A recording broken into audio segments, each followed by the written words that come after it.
Hello everyone, welcome back to ATA Live with myself Sherhan. If you guys wondering what's that with the channel name, I've changed it and it's a long story. I'll talk about that later, maybe on another video. But today, I'm gonna share my own answer to one of the most frequently asked questions about South Korea. How expensive is it to live and study in South Korea? Before saying anything, I'll just like to do a little disclaimer. First, I myself had been a student before starting my full-time job, meaning I'm a well-qualified person to answer that question. Second, these are all from my observations and experiences. Please note that it might differ from person to person, but I try my best to be as objective as possible. To begin with, let me talk about where in South Korea I have studied and lived. The school where I have done my BBA is called Seoul Bridge International School of Business, located in one of the 5 major cities in South Korea, Daejeon. Even if I'd spent most of my time there, I'm also familiar with life in Seoul because I've spent my last year of studies in Seoul. So basically I can give you an idea about living expenses from 2 different cities. I better list the things that I want to talk about today, not to confuse you, not to confuse myself. The first thing that I want to talk about today is flat. Second, food. Third, clothing. Fourth, transportation. Fifth, partying. And the last one would be earning as a student from part-time jobs. If I'm missing anything here, please let me know in the comment section below, or simply you can DM me on Instagram. Well, let's get started with flat then. Depending on your preferences of the size, you can get a room from $150 to $350 in Daejeon. For the former price, you can get a room of 15 square meters. In that small area, you will have your kitchen, you will have your bathroom, and you will have your bedroom. It's all for yourself, it's totally private, high privacy.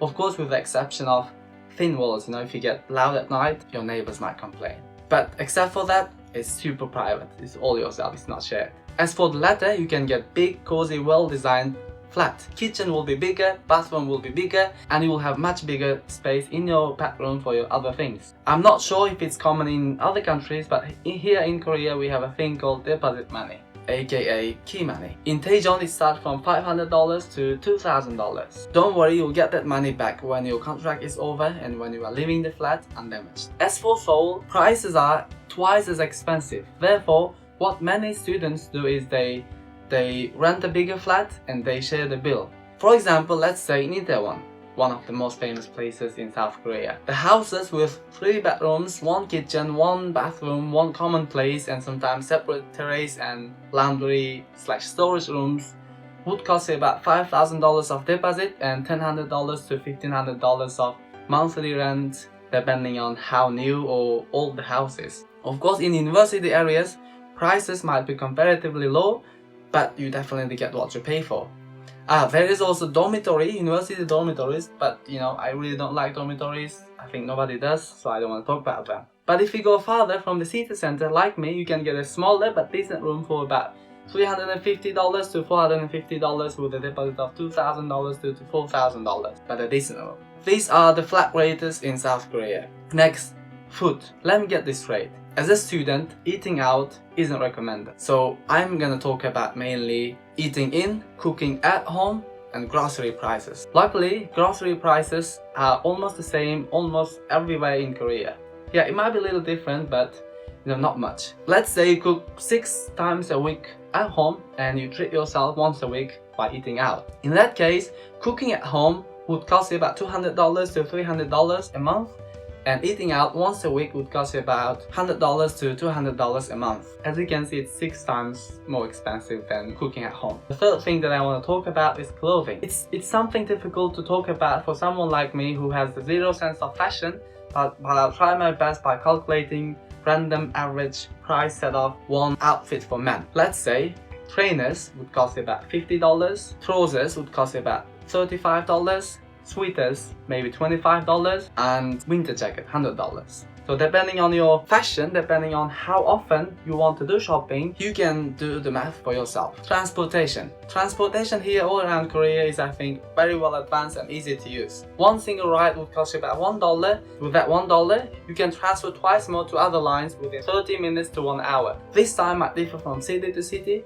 but in general $1 is enough for getting from A to B. Whether you use public transportation every day or once a week would make the difference on your monthly budget. Oh, by the way, we have buses and subways so far. We don't have trams, but I think we'll have them as well by 2025 because I'm seeing some construction going on around some cities. But so far, only buses and subways, but they are super convenient, believe me.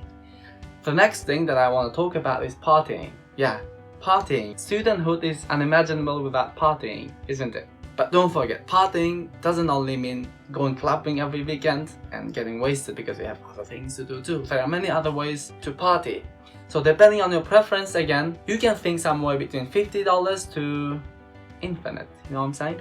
So the last thing, as I said, maybe more important than the others, is earning as a student from part-time job. This one differs a lot whether you live in Seoul or in Daejeon, because there are many opportunities for students, international students in Seoul, and the wages are a lot higher than ones in the Daejeon. Being waiter, waitress, shop clerk, cook assistant, or food delivery man, and few more other jobs are most common among students here. From my own experience, you can earn $1,500 monthly in Seoul, whereas $1,000 in Daejeon. I'm saying this again, this is all from my own experience. Some people might be earning more, some people might be earning less. Again, depending on many different factors. Oh, by the way, I forgot something. There's a fixed cost of $100. It's a mandatory health insurance. Please keep that in the list too. Now we have numbers. We can tot them up and we can do a calculation of estimated living expenses in South Korea.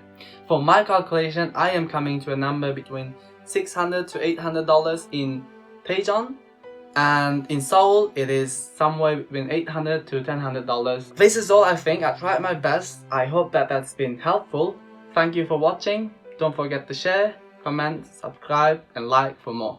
Thank you again. See you next week.